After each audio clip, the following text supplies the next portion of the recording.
is everywhere. You can hide under here. It will come where you are. It's everywhere. Viktor Frankl calls it unavoidable suffering. You can't duck it.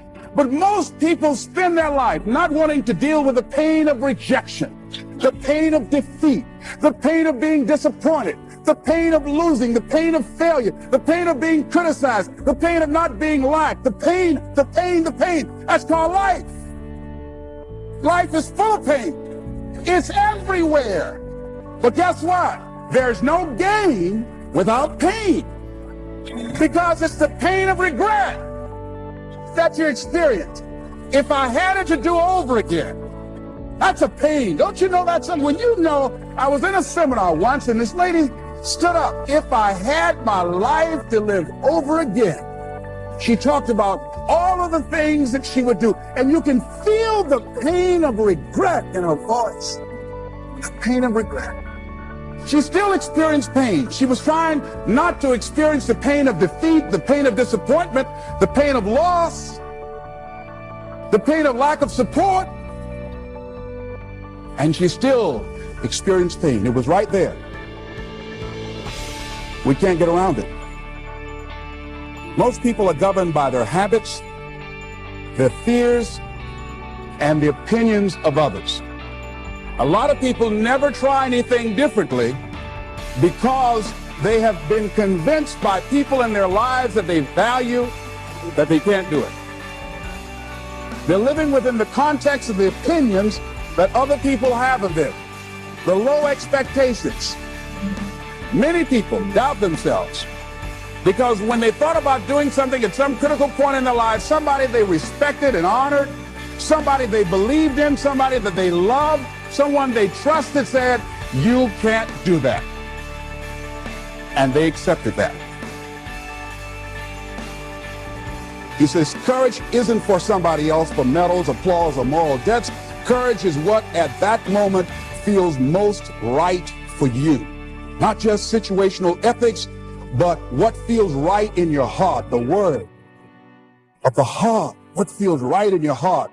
One great philosopher says, cowards die many times before their deaths. The valiant never taste of death but once.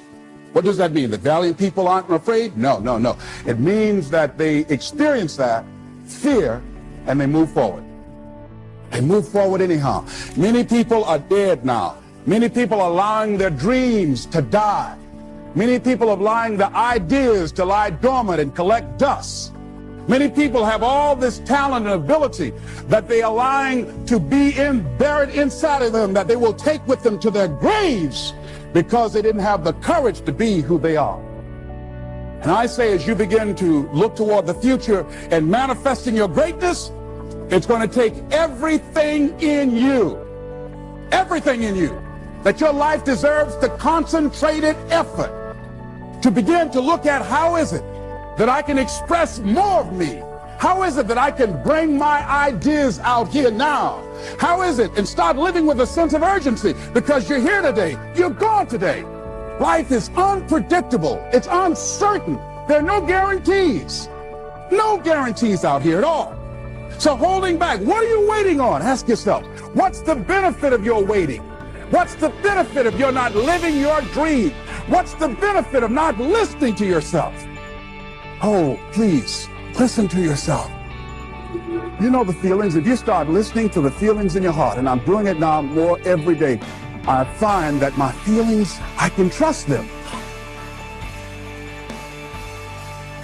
In what you've done with your life thus far, is it giving you what you want? Is it giving you what you want? When you look toward the future, when you look at all that's going on out here, is there some place within yourself you say, hey, I know I need to be out there in that arena. I know I can do more than what I've been doing. I know there's some great music that I have within me that I haven't brought out here yet. Is that something that you begin to look at within yourself? See, I say if you look at your life, and if you're not getting what you want, you owe it to yourself to do something differently.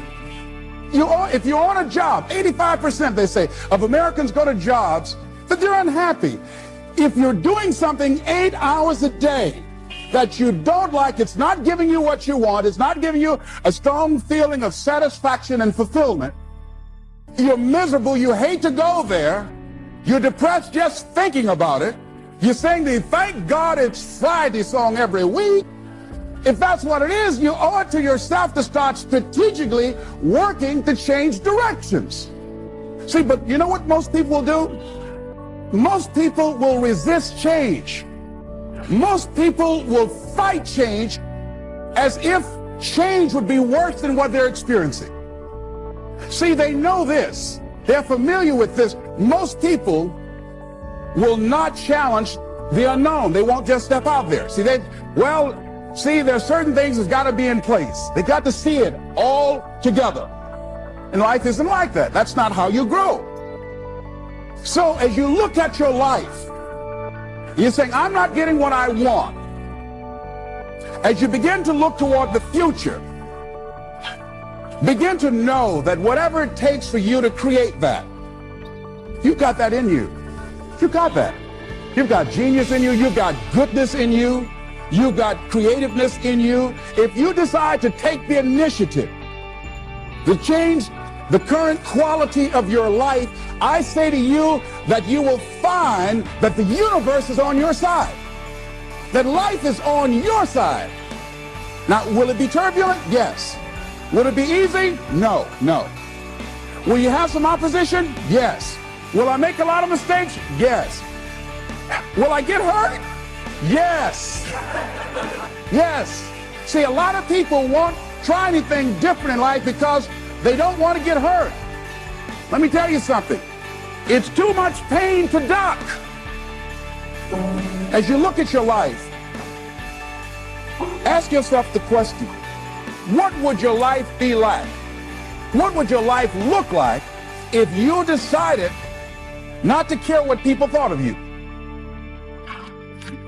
What would your life be like if you decided to give up some of your fears? What would your life be like if you decided to become courageous? What would your life be like? If you decided to act on your dream, if you did what you felt in your heart. You know what courageous means? Tom Ruskin and Randy Reed said, they said that courage comes from a French word which means of the heart. But how does it feel to you? He says it's courage, it takes courage to live. Says most people go through life not allowing themselves to step out because they don't want to let go. They don't want to be blown around. They don't want to be moved. The courage to face life's whirling wind of contradictions. The courage to love yourself. The courage to love. For years, I was afraid to love. The courage to take a chance. The courage to be who you are. And I say to you, that as you look toward the future, you look at life on a daily basis, if there's something that you have been given, if you've heard something within yourself that you know that what you're doing now doesn't fit for you, it doesn't work for you, it's not giving you what you want, and there's something else that you want to do, don't allow that inner doubt in you to talk you out of it, to build a case on why you can't have it, to tell you why you're not good enough. You ignore that inner voice and all of the external voices. Don't judge the possibilities for what you can do based upon the circumstances, because the circumstances won't determine who you are. Don't determine what you're able to do based upon your resources. Don't determine what's possible for you based upon where your life is right now.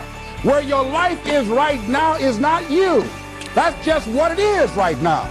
But the possibilities for you are unlimited. If you're in a rebuilding process, it's unlimited. If you're coming back from adversity and devastation, it's unlimited of what you can do. That's the capacity of human beings. It doesn't matter how many mistakes you've made. It doesn't matter how many flops you've had. It doesn't matter how much money you've lost. In fact, I see it only as an investment of what you learn from life, not losses, but investments of what's possible for you. And I say to you that once you start listening to yourself, and as you begin to act on your dream, as you start just trying to find your way, doing what you can with what you have, you will start seeing things opening up for you. You'll start attracting people. You say, where'd they come from? Things will start coming together, clicking for you. You say, whoa. You start brainstorming. Ideas will come out of nowhere as you focus on it. The key to it is to begin to focus on what it is you want to do. Why, Les? Why is that important? Because as you focus on that which you want to do, that which we focus on, that which we give our energy to, it will begin to multiply. It will begin to expand. It will begin to develop your consciousness. And out of that comes your greatness. Out of that comes a commitment. Out of that comes a passion for life. Out of that comes a special power that you have in you that you haven't even called on yet. See, the powers that we have will never reveal themselves if we don't challenge them, if we don't put ourselves in a position where we have to use them. So one of the most important things is reading a book that's a really interesting book called Instant Millionaire, and the guy said, put yourself in a position where you can't retreat, where it's do or die, sink or swim. Here's what you'll find out. You'll develop incredible swimming skills. You'll find yourself stroking unlike you've ever seen before. Through the inspiration of desperation, you'll become more creative than ever before. So what is it? How do we handle that whole piece? Throw your whole self into it. See, most people go at it tentatively. They don't give all their stuff. They don't concentrate. They don't put everything they've got in. One guy wrote a book called All You Can Do Is All You Can Do. And all you can do is enough. But he said, make sure you do all you can do. And if we're honest this evening, we know that we haven't done all we can do. So as we look at the future, we can decide that from this day forward, as I look at my personal relationships, if I look at my professional relationships, if I look at my family relationships, if I look at all the dimensions of my life, looking at myself mentally, emotionally, and spiritually, I'm going to do all I can do to develop me, to bring my talent out here, to make a contribution to life.